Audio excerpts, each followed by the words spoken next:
Good morning. It's time for Two Guys on Sports. I'm Larry Hazer. I'm Dick Olson. Good morning, Larry. Good morning, Dick. And, here we go into another week of high school football. But before we get underway, Two Guys on Sports brought to you by All Motor Performance, N2940 Opelt Avenue, Neillsville. Trailer Track, All Motor Performance can have your machine performing the way you want it. And Braun Concrete and Excavating, lasting, reliable, and quality concrete requires Braun Concrete and Excavating. All right, I want to point out one thing, that if you're going to play flag football, don't do it against the high school football Yeah, I team. was going to say, I was going to. I noticed you did not limp in, Larry, but you did move in with your usual vigor. I'm limping. In fact, I kind of pulled a hamstring warming up. Yeah. I wasn't even in the game. Yeah. But it was fun playing flag football with It's something football new. team. It's something they had never done before. And No. I think that's kind of neat. I think they've done something like with basketball and maybe baseball, but never football. So this is kind of a new wrinkle there. And It's from kind of neat. from what it sounds like, they may be a homecoming tradition. Okay, and with the group picture, a lot of fathers involved too. Yeah, You it know, was good to see them all up there. You bet. It was fun. So, pretty cool. Yeah. So, All right, so week 6 of the high school football season behind us. Neillsville Granton losing to Mondovi 64-12, but I tell you, the offense didn't play all that well. They played or all that bad. I mean, a lot of good passing attack. And actually, once they figured out that by faking that jet sweep, what they never could do nothing on, they were getting the linebackers to move with it. And Lucas Strangfeld got a lot of yards in that game up the middle. yeah, So- they were. I think they were pleasantly surprised at how well they were. Yeah, and Lucas not a big guy, but No. he did a really nice job. Ran And hard. Yeah, he had a touchdown running and a pass reception. So with the injury to Hartung, Lucas is going to have to play a big part down the stretch. So Yeah, it looks like I'm not sure about Hartung, but I know Marcus Lukeron should be able to play this week. they held Marcus out of the game last week. I think more than anything to get him ready for the next 2 weeks, Right. Larry. Yep. And Marcus is actually, that ankle bothered him last year. It's come back this year to haunt. I mean, he's been a trooper. He's been out there all week, but sometimes you just got to sit him down. And but it was just a rough week, Yeah. because you had those two sitting down, and then Andrew Bloom, I think, got hurt in warm-ups, and then Hunter Dirks could have, and we thought it might have been worse, was taken by ambulance, but thankfully, I guess it's okay, pretty good. But some cartilage damage in the sternum, I guess, Sternum. is where it was. But that's awful close to the heart, Larry. Yeah, it was.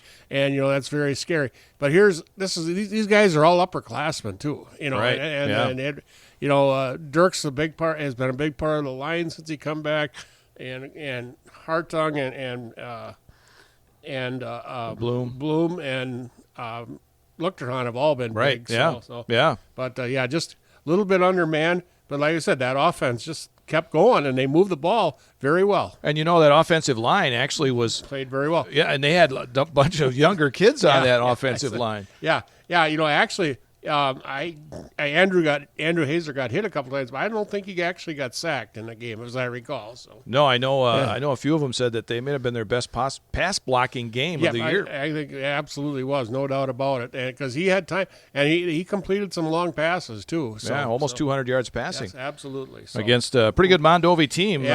Mondovi. They look very good, very athletic. Bodie Faulkner at sophomore quarterback is an excellent runner and passer, but we'll see what they got Friday night. they're at Regis for They the are going homecoming. to Carson Park, and Yeah. we'll see what happens. And quite honestly, Larry, that will decide the conference championship. That game will. Big time, yeah. So. All right, Eau Claire Regis over Fall Creek last week, 39-22. Yep. Stanley Boyd and Osseo Fairchild, two teams both looking for wins in the conference, and Stanley Boyd came out on top. Yep. High scoring affair. 32-27. A lot more than I thought it would be. So, but those are Neillsville Granton's next two opponents. So we'll see what happens. And both here at D. Peters Field too. Right. So. Yeah. Amherst over Spencer Columbus, 35-22. And Wittenberg Burnhamwood edged Loyal Greenwood 19-16. This opportunity lost for Loyal Greenwood. They were ahead 16-6 in the middle of the third quarter. Oh, Larry, really? Okay. And they let that one get away at the end. And Spencer, they have 3 games left. They need technically 3 wins because they have 2 wins. But those games are going. Spencer Columbus is not going to be easy. We're going to be doing that game Friday night. Then they have to go to Wittenberg, Waiawega, Fremont, and Stratford. So, this could be a lot of problems here for Loyal Greenwood coming down. It is an absolutely a must-win on Friday night for them. So. Again, we'll be over there in Loyal Greenwood and Spencer Columbus. I believe it's the homecoming game for Loyal. Yeah. Yep. So that game on 92.7 WPKG tomorrow night. Also on Friday night, Wausau West upending Stevens Point. Yeah, that was huge. Spash had looked pretty much invincible, but Wausau West getting a win, and now they move within a game of being playoff eligible. Yeah, and they are at Marshfield tonight. So wow, okay, there you go. They could get that win tonight. Tomorrow Friday night. Excuse me. So yeah, it's Thursday. Yeah. I don't know. I'm retired. I have to. Oh, that's right. Yeah, that's right. Yeah. You forget what day it is. So far, we've got several teams that have already qualified for the playoffs. Larry Edgar and Abbotsford in the Merwood, and then Amherst and Stratford in the CWC Large, and Regis and Mondovi in the Clover Belt, and then DC Everest in the Valley. So okay, and then 3 teams could get in tonight with wins. We talked about Wausau West. Auburndale, who hosts Abbotsford tonight, and then tomorrow night, and then Durand, Arkansas, get with a win at Osseo Fairchild tomorrow night, could qualify also. So. And that Abbotsford-Auburndale game will be on 1450 AM, 98.7 FM WDLB, and Wausau West and Marshfield, of course, on 92.3 WOSQ. So some big games. Lots of playoff football here. Yeah, right. Yeah, all 3 games that we have Friday. And we're getting down those last 3 games, Larry. Everybody's looking for that third, fourth wins to get that automatic berth into the playoffs. So we got a game Friday, and then Saturday afternoon we've got the homecoming game in Neillsville, as Neillsville Granton will host Stanley Boyd. 1 o'clock game. In case you haven't noticed, in Neillsville it is homecoming. Yeah, a little bit of decorating. I've seen worse years. Oh yes. Well, it ain't over yet. It ain't over. Yeah. We're only talking Thursday. Yeah, we got a few days left yet before it's all over. But Stanley Boyd and Neillsville Granton in that homecoming game.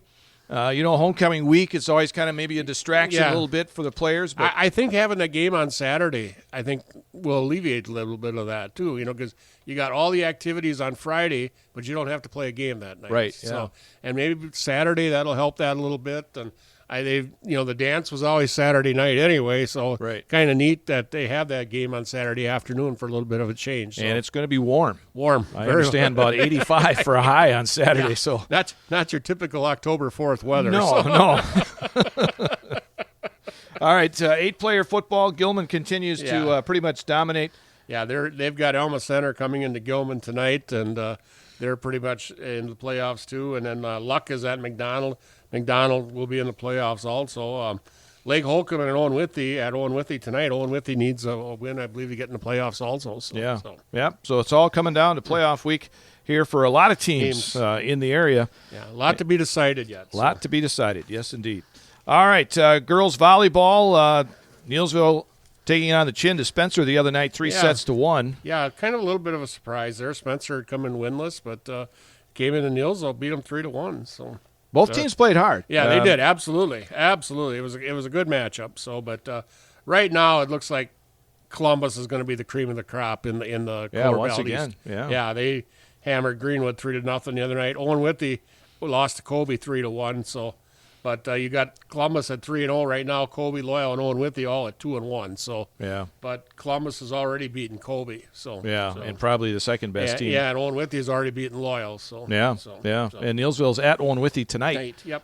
In girls volleyball, cross country, the boys and girls had a meet over in Owen Withy. Yeah, Cadott with the team championship. For the boys, For the boys, Bo Steinke from Cadott is having a heck of a season. He was #1 individual there. Colton Paskowski from Owen Withy was 4th. Landon Genneman of Loyal Greenwood 13th. Zeb Schultz from Neillsville, another fine outing, 14th. So Zeb only a sophomore, so absolutely. Watch for him. And he played football until this year, so I think he's kind of found his calling. Watch him. Watch out for him. Absolutely. On the girls' side, Regis took first. Yep. Yeah, Fall Creek 2nd, Stanley Boyd 3rd, Colby 4th. Ellie Doubler from Regis 1st. Anna Marie Schmidt from Colby, who's having a great season, was 3rd. Adeline Peterson from Owen Withy 4th. Bailey Eckes from Loyal Greenwood 17th. And Haley Schultz from Neillsville 27th. So All right, and Neillsville is going to be down at Levis Mound. Yeah, that's a different kind of an invitational. They're kind of taking on the Dairyland teams over there. I guess that is actually going to be hosted by Alma Center. Okay. So that's why it's at Levis Mound. Because you've got Blair Taylor, Cochrane Fountain City, Levis-Strum, Independence, Alma Center, Melrose, Medora, Whitehall, and Neillsville over there. So, Alma Center Lincoln is actually the host of that invitation. All right. Interesting. So, yeah. All right, there you go. Cross country, volleyball, girls golf regionals, sectionals, all going on. Yeah, I had a soccer note, Larry. Okay, we don't talk about much well, soccer. no, we don't. But anyway, last week Marshall Columbus defeated Tri-County 6-1, and that gave head coach Jeff Edwards his 200th victory for Marshall Columbus. Congratulations! Quite a to milestone him. there. So congratulations to him. Yep, yes. So. You know, I was looking at coaches. You know, you talk about victories. Yeah.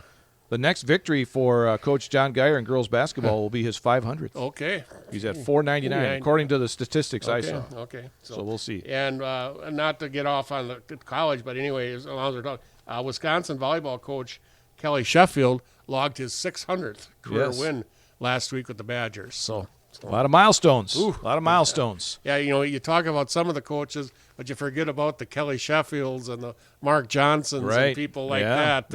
And they really had a imprint on the Badger sports program. So you bet they have. All right, before we get into college and pros, let's go to where are they now? Okay, Larry, we're going to go over to Marshall Columbus, and I'm going to talk about Dylan Boucher. Dylan was a 2008 graduate of Marshall Columbus High School. In the fall, Dylan was a 3-year letter winner on the Dons soccer team. His sophomore year, the Dons were 18-6 on the season. They were regional champs, losing in the sectional semis to St. Mary's Central.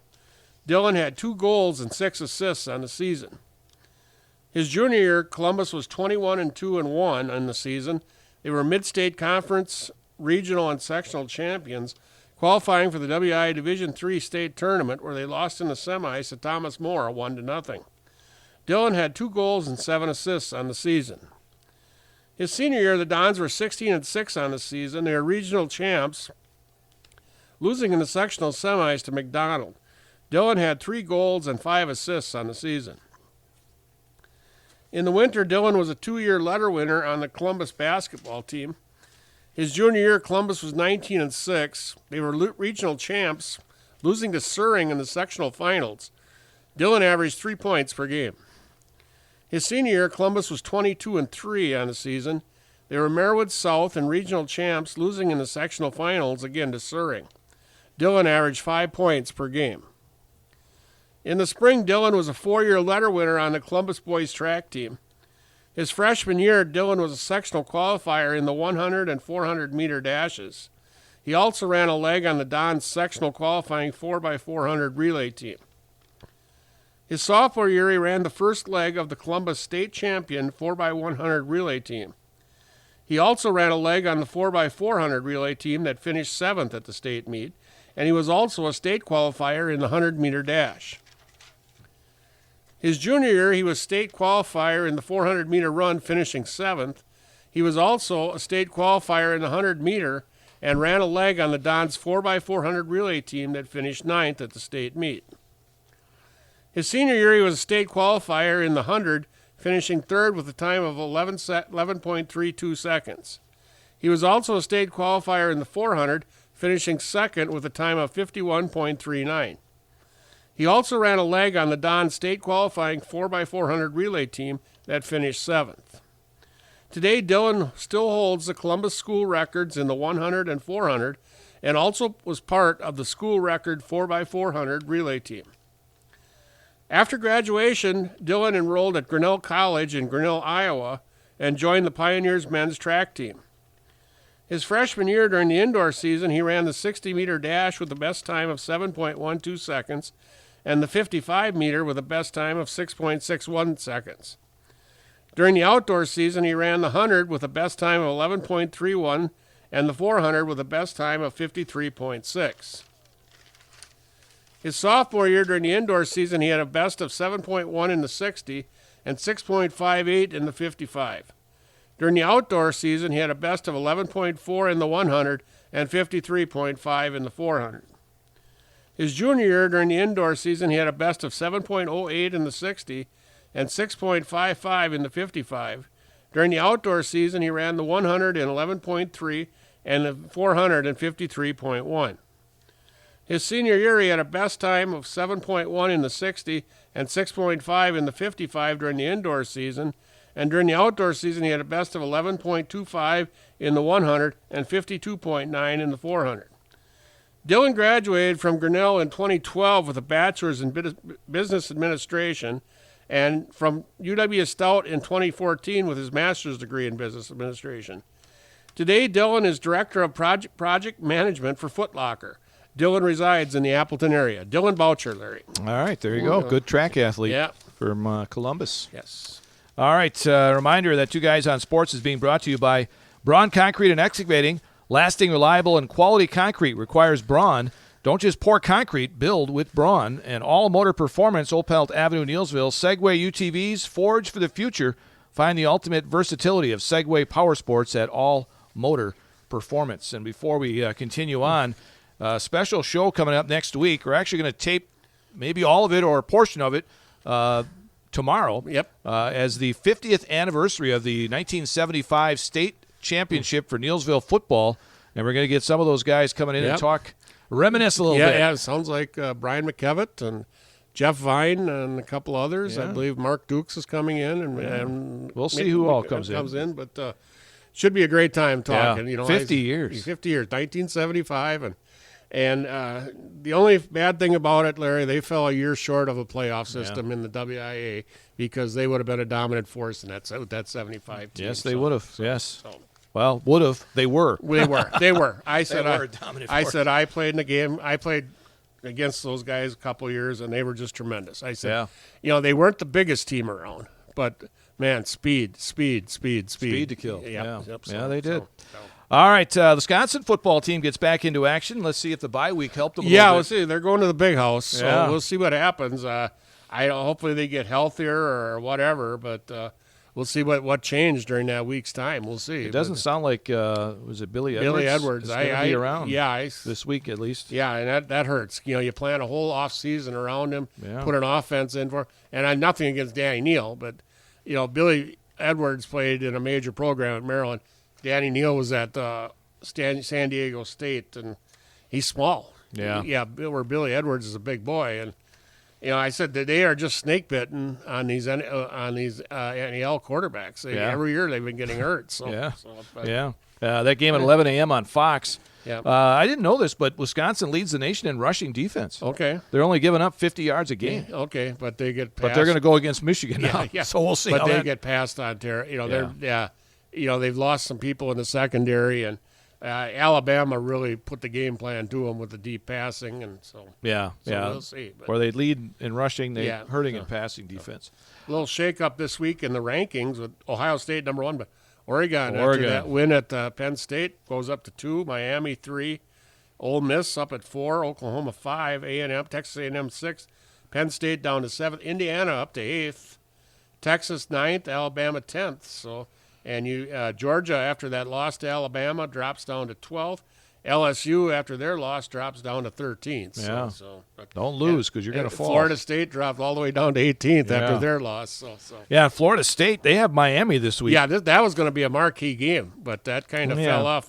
But it's big for Miami, because they're right in the middle of this playoff thing. So what about Vanderbilt, Alabama? Vanderbilt's got a pretty good quarterback. And Alabama is going to have a letdown. There's no you can't help but have a letdown after that win against Georgia last week. It happens every week. We had seen it last week. Who went to Iowa?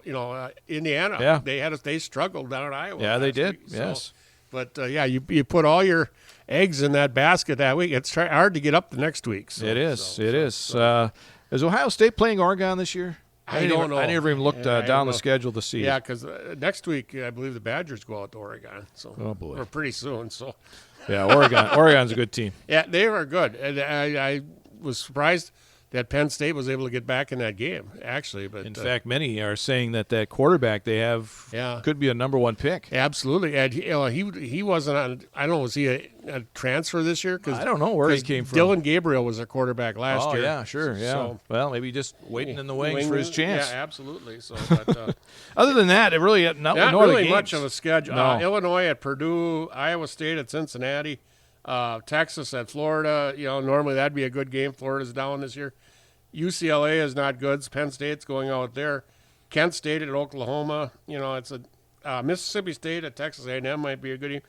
I'm more excited about the schedule in the WIAC this week than I am. Okay, what do they got going on there? Number 5, La Crosse at number 9, Whitewater. All right, there we go. All right. And then number 11, River Falls is at number 15, Oshkosh. Wow, that'll change your standings. Yeah, and then Point is at number 7, Platteville. And then Stout is at Eau Claire. Eau Claire is still undefeated this year, but aren't getting any love in the national rankings yet. But and they need a win. They need a quality win, signature win in the WIAC to probably get noticed. But Yep. we'll see what happens. So all right, Two Guys on Sports brought to you by Braun Concrete and All Motor Performance. As we switch gears to the pro level here. Tonight, it's San Francisco at Los Angeles to take on the Rams. Should be a pretty good game. 49ers kind of beat up a little bit. Yeah, absolutely. Yeah, Brock Purdy, they don't know if he's going to play. Yeah. Mac Jones has been hot and cold for him. Rams look really good. They do. Stafford looks really good. Devontae Adams has is just fit right in. Right, yeah. Yep, The defense is playing well there. So. Anything else that stands out for you? I like the Denver and Philadelphia game at noon. Denver, pretty good defense. Oh, yeah. Out at Philadelphia. Sure. In the 3 o'clock window, Tampa Bay at Seattle. And I'll tell you what. And then Washington, Daniels should be back this week. And they are at the L.A. Chargers. That could be a decent game. Yeah, too, if Daniels is back. Yeah.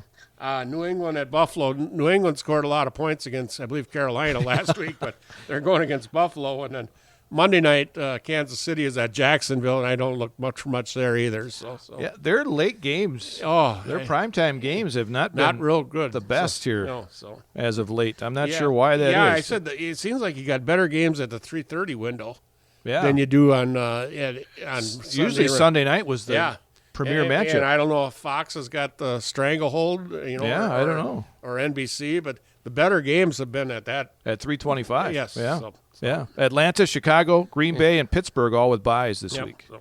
In, And the Packers need to run.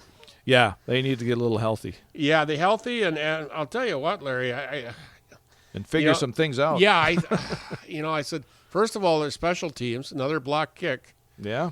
They did kind of get away from the penalties on special teams, but I always applaud Matt LaFleur for being aggressive. But and I suppose if things would have been different, but I thought they should have just put the ball, took a knee towards the end of the first half there. Jordan Love entered, fumbled, and Dallas got a touchdown right at the end of the first half. Yeah. I think that hurt badly right there. Yeah, and I didn't see the overtime because it got a little late, but a lot of people were saying at the end of that overtime there was no urgency. Yeah, time management. Jordan Love showed no urgency, and they were out of timeouts. And Jordan Love showed no urgency whatsoever. So it was almost like they were going to settle for a field goal instead of trying to go for a win. Hey, if they would have showed more urgency earlier in that drive, they would have gotten down there, but they did not. And then they were down there, and then they tried a little swing pass out to Matthew Goldwell. They lost 5 yards on the play. I said that's fine, but sooner, when Romeo Dobbs scored 3 touchdowns against that secondary.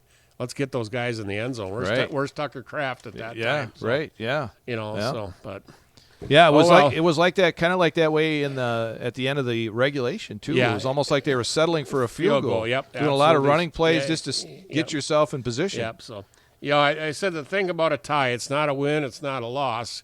The old adage is it's like kissing your sister. Right. So yeah. So, you're right. But you can find some. I was very happy with their offense. Well, offense played well. Great. And I said, but that defense, the defensive backs just looked lost there. Once Prescott got going, and they did not blitz hardly at all. No pressure on him at all. So he had no pressure on it. So Dallas was able to double team Parsons all night. Right. So he didn't really get much. Yeah, interesting. that was the big talk going in, was that the Yeah. Packers were going to have a heyday rushing them. Yeah, no, never happened. No, absolutely.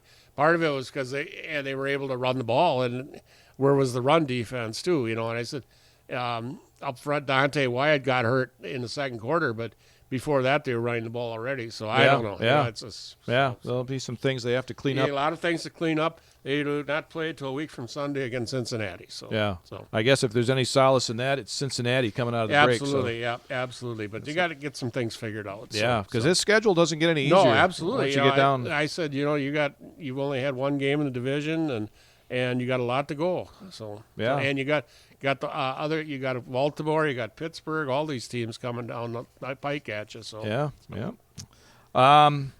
Some managers. It was kind of a Black Monday for baseball. yeah. Well, I said the Bob Melvin kind of surprised me. Yeah, that was, yeah. because they were. He's only in his second year, Yeah, I believe. yeah. And, they went out and they paid big money to Willie Adames and then swung the trade for Devers, but I guess Buster Posey decided it's time to go in a different direction. Well, so. a lot of people were talking that he wants his own manager. Okay. He came in and Bob Melvin was Yeah. already there. Okay. And there's a lot to that, too. Yeah, So, yeah. Rocco Baldelli at Minnesota. Minnesota looked good early and was supposed to be a team that contending. But once they went down, they sold everybody off, and the writing was on the wall for Yeah. Rocco Baldelli. Yeah, So, yeah. Ron Washington has a lot of health problems. Yeah. So it's no surprise out with the LA Angels. But they even let go of the interim manager. Yep. Ray Montgomery Yes. was let go as well. I read an article yesterday where Albert Pujols is interested in that job. So, okay. I don't know if Albert hasn't had a lot of magic. He's a name and he knows how to hit, I guess. So, but I don't know if that's some.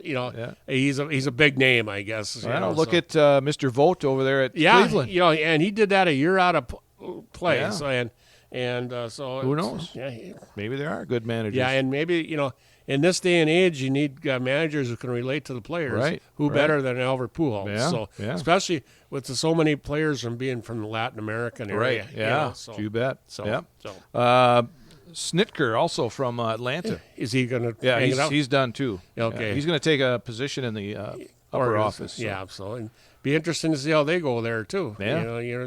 You got players like Chipper Jones and stuff. I don't know if they're interested in managing, but Yeah, look at Council. Craig Council came out. Yeah, absolutely. Pretty good manager coming absolutely. out into the ranks there. But and I'll tell you what, Atlanta is not a bad job. There's a lot of talent on Atlanta's roster. Yeah, and I think the fact they missed the playoffs for the first time Yeah. since 2017. I don't. A lot of injuries, and just their pitching really blew up too. So, Yeah. but there's enough talent there, Well, I would think so. for a guy to go in there and win almost immediately. It's a little tough in the NFC, in the National League. Philadelphia is kind of a juggernaut in that East, but And the Mets, well, they're there during the yeah. regular season. But the Nationals or whoever, Miami, so there is a chance for a guy to go into Atlanta and be successful Yeah. right away. Sure, So, sure.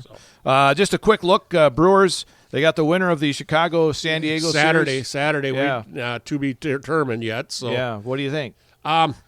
I like the Brewers' chances at home. I said they're going to come out probably with Freddie Peralta in Game 1.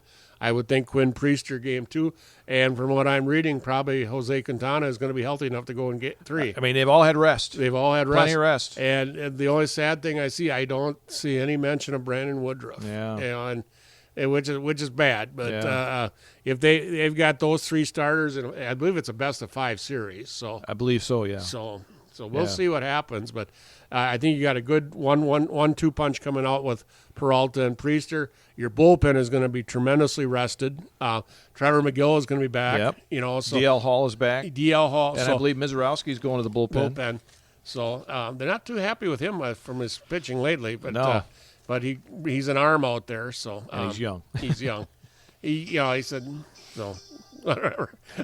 Hey, look at that. No, he's young. So He's got plenty of time. yeah, But yeah.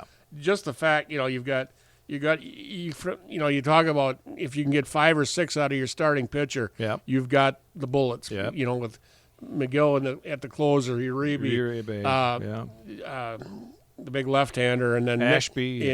Ashby, Nick Mears, DL Hall, so Johnson you're gonna, Anderson, Grant Anderson. You're going to have 3 lefties down there for sure with Hall, Ashby, and Jared. Yeah. cooling runner. Oh, yeah. Koenig. Koenig, yep. So and then you throw in Mears, Uribe, and McGill from the right side. So they are well set up. Yeah. There, so, All right. So it should be interesting as the Yeah. baseball playoffs continue. All right. We've got doubleheader football on 92.7 WPKG this weekend. Tomorrow night, we're in Loyal Greenwood and Spencer Columbus at 7 o'clock. And then Saturday afternoon, Neilsville Granton and Stanley Boyd homecoming, 1 o'clock on 92.7 WPKG. Our two guys on sports brought to you again by Braun Concrete and Excavating. Braun Concrete and Excavating. Build with Braun. And All Motor Performance, Opelt Avenue, Neilsville, your number one source for all things motorsports. For Dick Olson, well, I'm going to say that's two guys on sports. I'm Larry Hazer. And I'm Dick Olson. We'll talk to you again next week.